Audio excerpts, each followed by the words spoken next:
Purihin ang Lord. Hallelujah. Ayan po, nasa theme pa rin po tayo na revival, a call to gracious giving. Ayan po. Ang ating pag-aaralan po ngayong umaga ay may kinalaman pa rin. Ayan. Breaking free. The transformative act of giving. Matatagpuan po natin ang ating verse po sa Matthew 6:19 to 21 po. So, hayaan niyo po akong basahin ang nasa Matthew 6:19 to 21. Do not store up for yourselves treasures on earth, where moths and vermin destroy, and where thieves break in and steal. But store up for yourselves treasures in heaven, where moths and vermin do not destroy, and where thieves do not break in and steal. For where your treasure is, there your heart will be also. So, sa atin pong introduction, have you tried? Sige nga, subukan nga po nating i-close ang ating feast. May nakikita po ba kayo? Pag matagal na naka-close ang ating mga kamay at hindi nabubuksan yan, mangangamoy yan. Mangangamoy yan. So, if we closed or tightly closed our feast, ano kayo mangyayari? May matatanggap ba tayo? Wala. Wala tayong matatanggap. You cannot receive anything, and what's in your hand becomes stagnant. Magiging stagnant siya. Life is like when we hold so tightly to our time, even to our resources and treasures. But Jesus calls us, sa atin pong pag-aaralan ngayong umaga, to break free. Free from greed, free from fear, and free to live life eternal, with eternal impact. So, ang bawat isa sa atin ay magkakaroon ng kalayaan sa greed, sa fear, at magkakaroon ng buhay na may impact sa ating paligid. Sino ba ang nais na makaranas ng kalayaang ito, mga kapatid? Magsabi ng amen. Praise God. So alam natin na ang bawat isa sa atin ay pinalaya na. Amen? Pinalaya na po tayo ng ating Diyos. So, there's an old story about a hunters na ang ginagawa niya is to trap a monkey. So, ang ginagawa niya, naglalagay siya ng small treat inside the narrow jar. So, ang ginagawa, of course, ng monkey, pag nakita yung treat na yun, ipapasok niya ang kanyang kamay doon sa loob ng jar. Pagpasok, of course, may papasok niya ang kamay. Pag makuha niya ang treat, mailalabas niya kaya? Of course, hindi. Hindi niya mailalabas yung treat na nasa loob dahil ma-stuck ang kanyang kamay sa jar. Wherein, mamimili siya. Bibitawan niya o mahuhuli siya ng hunters. There are, parang kung minsan, we are like this monkey na kung saan hirap tayong bitawan ang meron tayo. Hirap tayong ibigay kung ano ang meron tayo. So, all the monkey needs to do is to release the treat and to be free from the hunter or the trap. Sometimes, we are just like him. Clinging so tightly that we miss the freedom that God wants to give us. Today, we'll explore generosity, giving what we've been blessed with, transforms our hearts, frees our souls, and allows us to give life for a purpose. Sa ating next slide po, hallelujah. Una po, breaking free from greed. Ano nga ba tong greed na to? Kumawala sa pagkakagapos sa kasakiman. So, greed is a silent chain that traps our heart. It's not always obvious. It sneaks into our thoughts. So ang greed na to ay parang sinasabi sa ating mga sarili, I need more. I can't give this away. I earned it. Pinaghirapan ko to. The problem is, greed never satisfies. Kailanman hindi ka makokontento pag meron ka nito. Regardless sa status ng buhay ng isang tao, mayaman ka man, pwede kang magkaroon ng greed. Mahirap ka man, of course, pwedeng mangyari din sa'yo to. So, it only enslaves us and never satisfies our needs. So, kapag sobra-sobra, hindi rin pala maganda. Kaya pag may sobra ka dyan, may sobre ako dito. Praise God. Di ba pag sobra, ibigay daw sa iba. Ayan, magpala ka ng katabi mo. Ayan, may sobra yata yung katabi mo dyan. Praise God. Letter A po sa ating unang pag-aaralan, greed creates bondage. So, pagkaalipin. So, sabi po dyan sa Luke 12:15, watch out, be on your guard against all kinds of greed. Life does not consist in abundance of possessions. So, sabi po dyan, the word greed in pleonexia means, which comes from the root word pleon, meaning more or greater.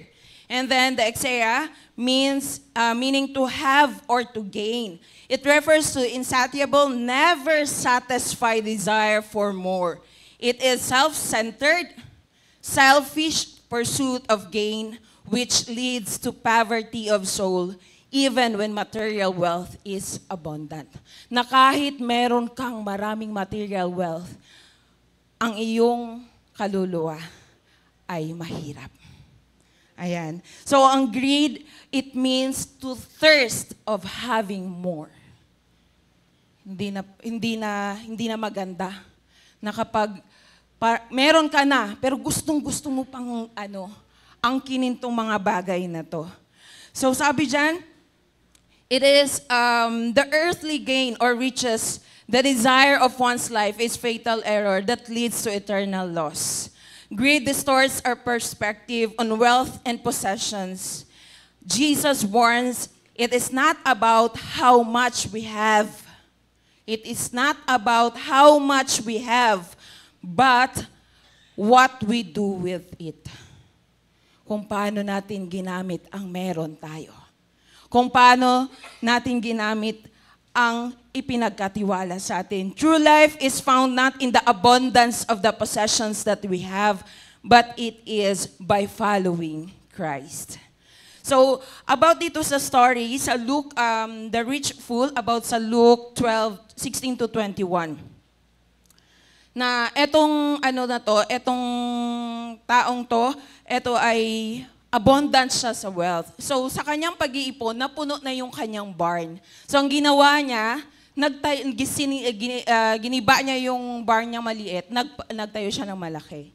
So, nung pinapatayo niya yung malaki, sinabi niya na sa sarili niya, pwede ko nang i-enjoy ang buhay ko at magpahinga ng ilang mga taon kasi meron ako. Meron na siyang makakain, which is nagpapakita ng pagiging selfish. Nagpapakita na wala siyang pakialam sa kanyang kapwa. So sabi dyan, yung napuno niya ang kanyang kamalig, talagang sinabi niya sa sarili niya, hindi na ako magtatrabaho, i-enjoy ko ang buhay ko. But ano ang sabi ni Lord? The rich fool had an abundance of wealth but chose to hoard. Itago yung yaman niya.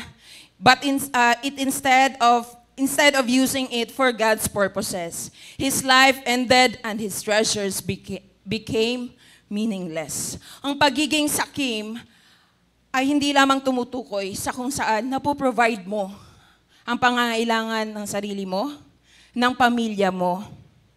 But wag nating kalimutan that as we work our needs, we must be rich also towards God by seeking His kingdom and His righteousness. Na sa ating pagtatrabaho, sa ating pagpapagal sa mundo, kasi kailangan nating magtrabaho para sa ating family, not only to ourselves. Pero huwag nating kalimutan ang Matthew 6:33, Seek ye first thy kingdom of God and all of His righteousness, and all these things shall be added unto you. Ang sabi ng Lord, mag-overtake ang blessing na yan sa buhay mo. Palakpakan po natin ang Lord.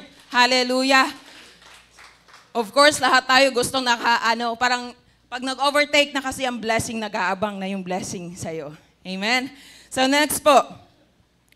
So, what I am holding onto that might be holding me back. So, greed exists in our hearts. So, let us evaluate sa ating mga sarili. Evaluate yourselves or your spending habits this week. Is there an area where you can redirect resources to help someone in need or to bless the kingdom of God? So, assignment natin yan. Magmuni-muni tayo habang nakaupo. Ayan. The world asks, what does a man own? Yun yung tanong ng mundo. Anong pagmamay-ari mo? Pero ang tanong ni Jesus Christ, how does He use it? Paano mo ginamit ang meron ka ngayon? The question is, ginagawa ba natin ang mga bagay na to just to please God or the people around us? Of course, bilang mga anak ng Diyos, ang una natin ay ma-please natin ang Diyos na naglikha sa atin, not the people around us. Dapat, ang una ng maparangalan sa lahat ng bagay ng ating ginagawa ay ang ating Panginoong Diyos. We should not be a people pleaser, but a God pleaser. So, sabi po sa Proverbs 11:24 to 20, sa letter B po, sa ating next slide po, generosity breaks greed's chains. Sa Proverbs 11:24 to 25, ano po sabi dyan? Sabay-sabay po tayo. One person gives freely, yet gains even more. Another withholds unduly, but comes to poverty. A generous person will prosper. Whoever refreshes others will be refreshed. Hallelujah. Purihin ang word ni Lord. So, sabi po dyan, bakit nga ba itong taong to pinagpapala? Ano kaya ang kanyang ginagawa? Bakit kaya itong taong to yumayaman? Or di kaya, bakit kaya yung taong to, hindi naman siya generous, pero yumayaman? Bakit kaya yung kapitbahay ko, hindi naman Kristiyano, pero ang gagara ng mga sasakyan, ang gaganda ng mga bahay, ang daming ari-arian. Remember kapatid, ang kaaway ni Lord, pwede ring mag-bless. Kaya niyang i-offer ang lahat ng meron tayo sa mundong to. Pero tandaan mo, did you please God? Na-please mo ba ang Panginoon? Ayan yung tanong natin. So, a generous person will prosper. Whoever refreshes others will be refreshed also. So, the Hebrew word of generosity in Proverbs 11:25 is Nathan, which means to give or to present. It refers to a voluntary, willing act of giving, not done grudgingly, but out of the heart of compassion and love. So, ginagawa ang pagbibigay or pagkakaloob kung saan out of the compassion and love. So, as God the Father shows us the love sa ating buhay, naranasan natin ang dakilang pag-ibig at pagmamahal ng ating Ama sa pamamagitan ng ating Panginoong Jesus. Na kung saan, every December, we are able to remember ang dakilang pagmamahal ng Diyos Ama para sa bawat isa sa atin. Amen? Pinadala niya ang kanya nag-iisang anak para tayong lahat ay makaranas ng kaligtasan. Through His love and compassion, we are released from the bondage of sin. Amen? Hallelujah. So, generosity flips greed on its head. When we give freely, we shift from hoarding to trusting God as our provider. So, God is our provider. Hallelujah. God provides our needs. The paradox of this is God multiplies what we release. Hindi gumamit ang Lord, God adds. what we release. Pero ang ginamit niya, multiply. Mas marami yun. Mamili kayo, add, multiply. Multiply po tayo. Palakpakan natin ang Lord. Hallelujah. Consider etong buhay ni Zacchaeus sa Luke 19, 1-10. He is a greedy tax collector. So alam naman natin na itong buhay ni Zacchaeus, when he encountered Jesus, nabago ang kanyang puso. Amen. Ang bawat isa sa atin, as we encounter Jesus, nabago ang buhay natin. Nabago ang puso na mayroon tayo. He changed. He gave half his possessions to the poor and repaid anyone he cheated 4 times doon sa kanyang nakuha sa bawat isa sa kanila. So ang sabi dyan, giving broke his chains of greed. So sa pamamagitan ng pagbibigay, nawawala ng bisa ang pagiging sakim. How would my life change if I gave generously instead of clinging tightly? Paano nga ba mababago ang buhay ko kapag nagbigay ako? Kapag nag-release ako at hindi ko i-hold ang kamay ko na nakatiko. Ayan. So, ang assignment ni Lord sa bawat isa sa atin, find a practical way, break greed's grip for this week. Not only for this week, for the whole life that we have. Give something valuable to someone in need without expectation in return. Kasi ang iba, nagbibigay lang kasi they are expecting in return. Pero alam natin na kapag nagbigay tayo, si Lord ang bahalang magpala sa bawat isa. Purihin ang Lord. Hallelujah.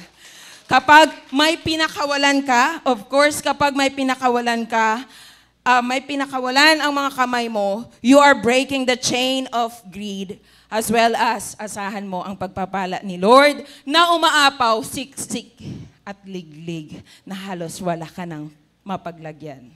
Palakpakan po natin ang Lord. Letter C po, sa ating next slide po. Where your treasure is, your heart follows. Sa Matthew 6:21, for where your treasure is, there your heart will be also. The word treasure in this verse is thesaurus, meaning treasure or storehouse. In this word is not just about material wealth, but we store up in our hearts even our values, our desires, and priorities. The treasure reflects that what we worship and where we invest, our hearts is bound to follow. So Jesus is teaching us that our investment reflects our inner life. Our hearts are bound to what we prioritize, kung ano yung inuuna natin. If we treasure earthly things, our hearts will remain attached to them. Kung ang tinetreasure natin ay nandito, ay makamundong mga bagay, nandun din ang mga puso natin. If we invest in God's kingdom, our hearts will be filled with eternal purpose.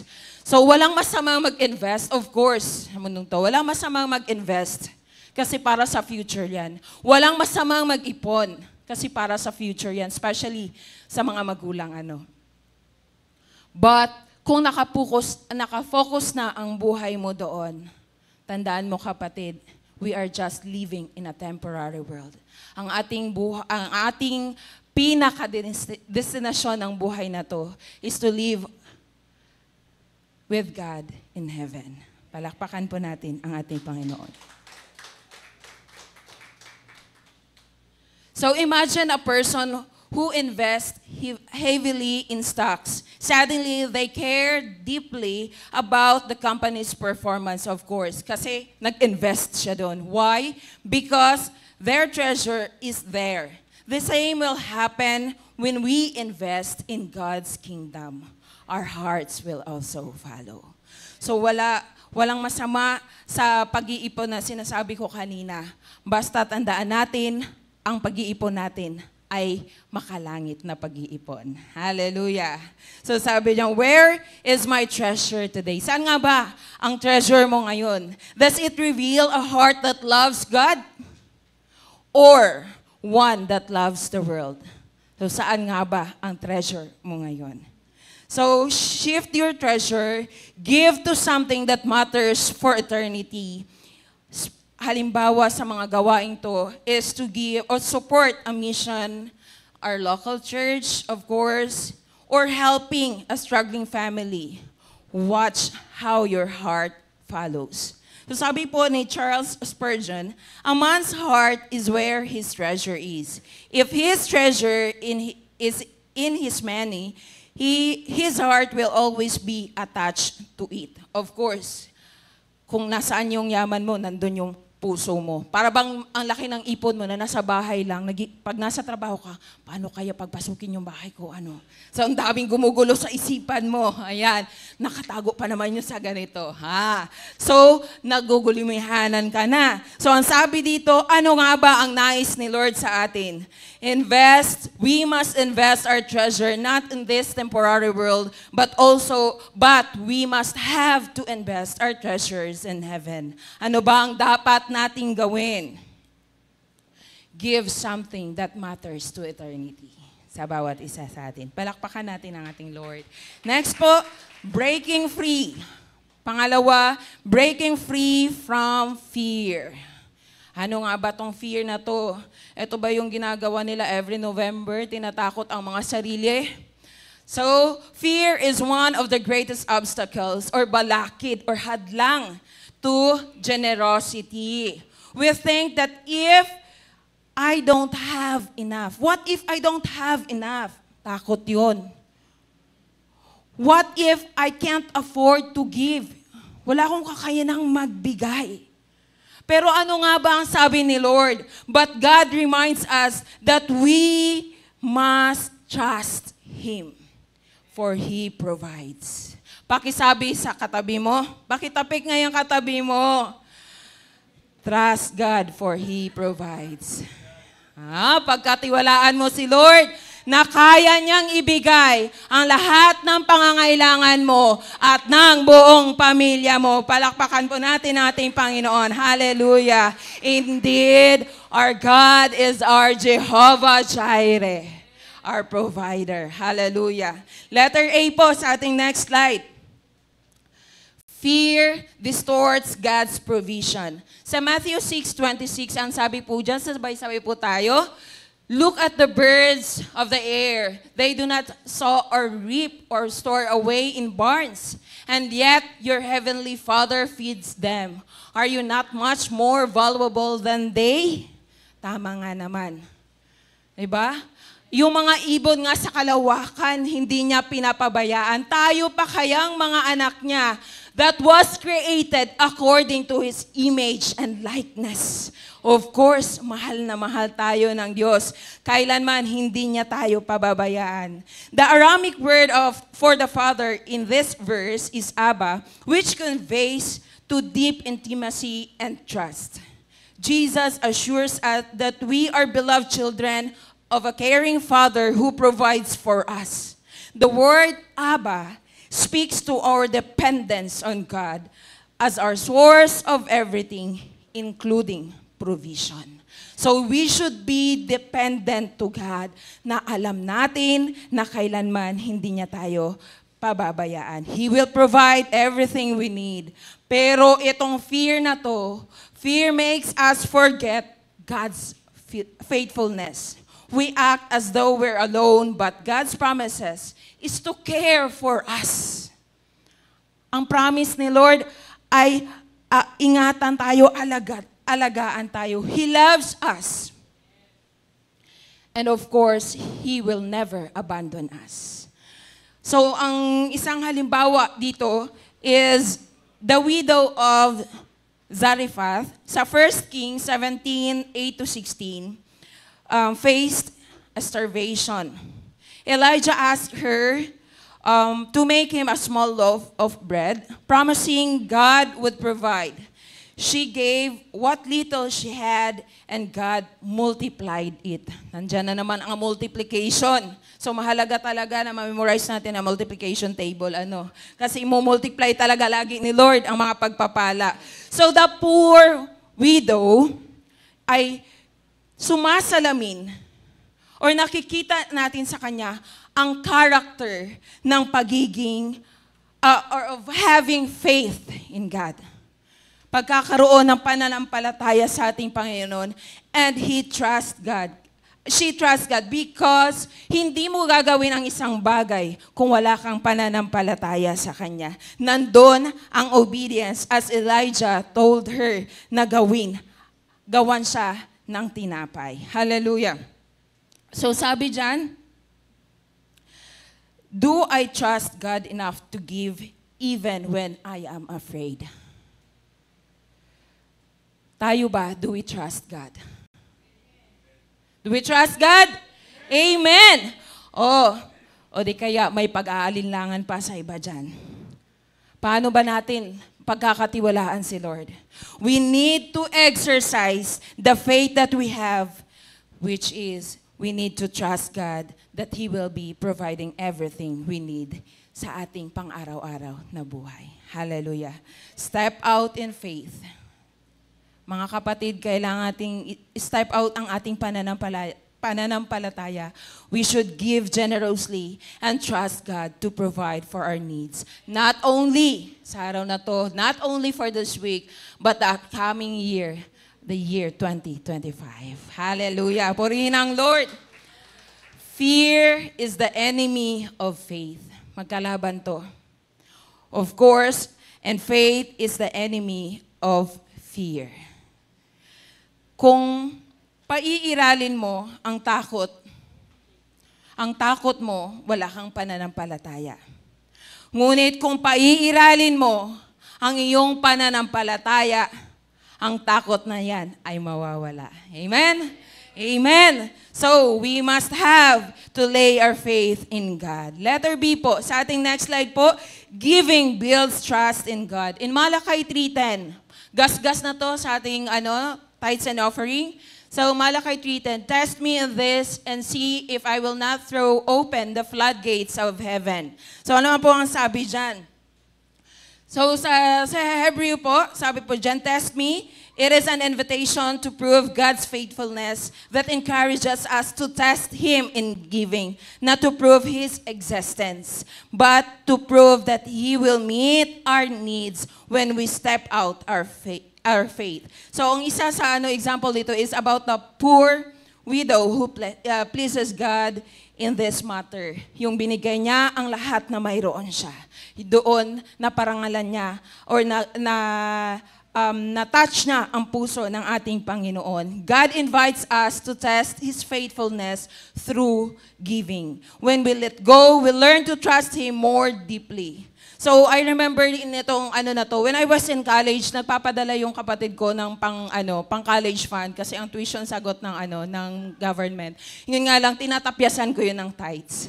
Nagagalit siya, bakit kasi tinatapyasan mo pa ng tithes? Kinukuhanan mo pa ng tithes? Magkukulang ka na naman ng pambayad kay sakto lang yung pinapadala niya. But I trust the Lord. He provides yung kulang sa buhay natin. Yung kulang, pupunuan niya, dadagdagan niya, pag-uumapawin niya. As a Christian family, may isang Christian family decided to tithe faithfully during the financial hardship. Na kahit may nararanasan silang financial hardship, nandun pa rin ang pagiging faithful nila sa pagbibigay ng tithes. They didn't know how they survived, but God provided through unexpected blessings. So etong kapatid ko na to, natuto siya sa akin sa tithing. So hanggang sa dumating sa nagkaroon na siya ng family, dumating sa point na walang trabaho ang kanyang asawa, doon niya na-realize na ang tithing ay napakahalaga. Why? Kasi sa mga months na walang trabaho ang kanyang asawa, God provides. Na if you are going to look back, iiyak siya. Why? Kasi nakita niya kung gaano ka-faithful si Lord sa buhay niya, sa buhay na pamilya niya, kasi nami-meet ng lahat ang pangangailangan nila. Because nakikita niya ng Lord ang puso ng kapatid ko. So ngayon, isa na rin siya sa tither sa church nila. Purihin ang Lord. Hallelujah. So letter C po, sa ating next slide, perfect love drives out fear. Sa 1 John 4:18, there is no fear in love, but a perfect love drives out fear. Etong perfect love, has a Greek word teleos, meaning to complete or mature. God's love is complete and perfect. And when we fully grasp, fear vanishes. Our trust in God's love liberates us from fear of lack. Yeah. Generosity flows from love. Love for God and others. Fear dissolves when we focus His perfect care for us. Hallelujah. For this, sa ngayong linggo, let us pray to the Lord. Lord, ito yung heart's desire natin dapat. Lord, replace my fear with faith. Help me trust your love and care. Praise God. Sa ating next slide po, breaking free to live a life of eternal impact. Generosity frees us to make a lasting impact that echoes in eternity. Letter A po, eternal treasures outlast earthly wealth na matatagpuan sa Matthew 6:20. Ang sabi po dyan, store up for yourselves treasures in heaven. The man who dies rich dies disgraced. Sabi ni Andrew Carnegie. So he said that he believed that a wealthy man should repay the debt of the society. He divested himself of more than 95% ng kanyang yaman, which is he donated to charity giving, to charity works. So naniniwala siya that itong si Andrew, he said that the job of a wealthy is to utilize their riches for the benefit of the society. Ang sarap pag may ganitong mindset yung mga mayayaman, ano? Wala tayong mahihirap ngayon. Pero, of course, kasama yan spices ng mundong to ang ginagalawan natin. Letter B po, sa ating next slide, generosity changes lives. 2 Corinthians 9:12, this service supplies the needs of the Lord's people and overflows in many expressions of thanks to God. So yan po. So maraming nag-overflow ang expression ng pasasalamat na kung saan napoprovide ang needs ng mga anak ng Diyos. Sa 2 Corinthians 8:2 po, ang sabi po dyan, about ito sa Macedonian people, na kung saan alam natin na sa pagkakakulong ni Paul, may support system siya. Amen? So dito sa mga na out of their poverty, nagpapadala sila kay Paul. Nagpapadala, na kung saan si Paul, mas lalo pa siyang na-uplift ang kanyang buhay sa loob ng kulungan kasi merong mga nagpupuno at nagpapadala sa lahat ng kanyang pangangailangan. As a single act of generosity, pwede nating gawin. May iba dyan na nag-sponsor tahimik lang, a scholarship, a donation, a helping hand that can transform someone's life and draw them to Christ. Of course, kapag ginagawa mo itong mga bagay na to, we are able or magkakaroon tayo ng pagkakataon to share not only the things that we have, the wealth that we have, or the blessing that we have, but also ang una na dapat nating maibahagi o maibigay sa mga taong to nating tinutulungan is the salvation that we receive from Jesus. Dapat ito ang isa sa pinakamahalagang maibahagi natin sa kanila, to receive Jesus and to experience the salvation and the life with Jesus Christ. So sabi dyan, the most truly generous persons are those who give silently without hope of praise or reward. Sa ating next slide po. So ang pagiging generous ay hindi ang nagpapayaman sa atin. Nagpapayaman sa bawat isa or sa mga anak ng Diyos. But it is an act na kung saan mag-o-open ng pagpapala ng ating Diyos sa bawat isang nagbibigay at nagkakaloob. Letter C po, sa ating next slide, generosity leaves a legacy. Psalms 112 verse 9 po, they have freely scattered their gifts to the poor and their righteousness endures forever. What legacy of faith, generosity, and impact I am living. Na kapag nawala ba ako sa mundong to, maalala ba ako ng kapitbahay ko? Na kapag nawala ba ako sa mundong to, maalala pa ba nila ang mga nagawa ko? Sabi diyan. Your legacy is not what you leave behind. It's the lives you impact and change along the way. Yun yung pinakamahalagang legacy. Kung ano ang naiambag mo sa mga taong nasa paligid mo, ano ang impact ng buhay mo sa kanila. Sa atin pong conclusion, breaking free to live generously. Generosity isn't about God wants from us. Hindi yung ano ang nais ng Diyos sa atin o kailangan ng Diyos sa atin. It's about what He wants us, for us, is freedom, joy, and eternal purpose. Sa ating pong reflection question po, what is holding me back for giving freely?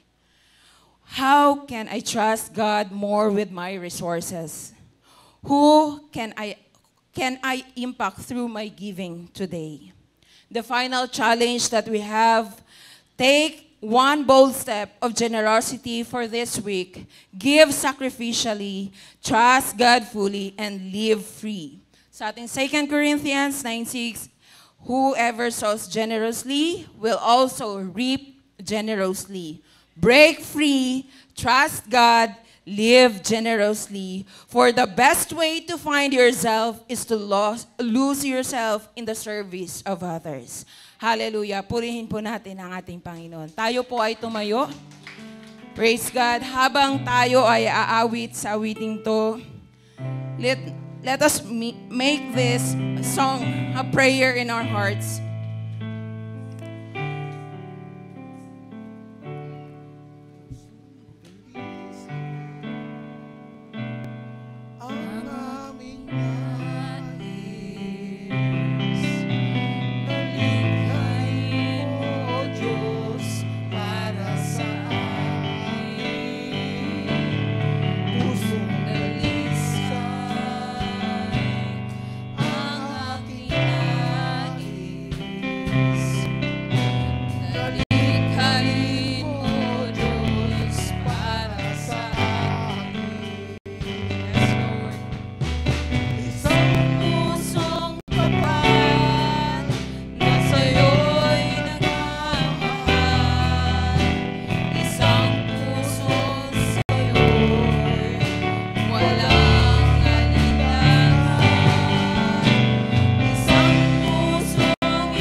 Hallelujah.